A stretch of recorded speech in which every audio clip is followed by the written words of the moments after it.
Bada oso egutegi zen sartute, bizitala batzuk euskeraz eta beste batzuk gazteleraz, irekizek esaten dugune. Orduen, interesadukon edonork, deitzu aldao Andretxera, galdetu noiz dizen horiek, eta apuntau eta etorri, eta euren kontuek esan eta konpartidu.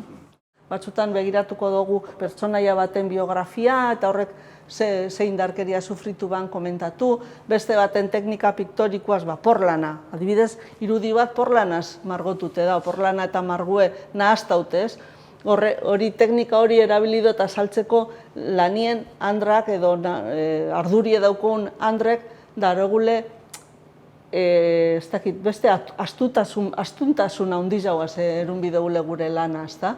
Lana dela porlana erutien moduen, astun hau eda andra eskuendako, gizon eskuendako, baino etengabe ari bigara defendi duten nor garen.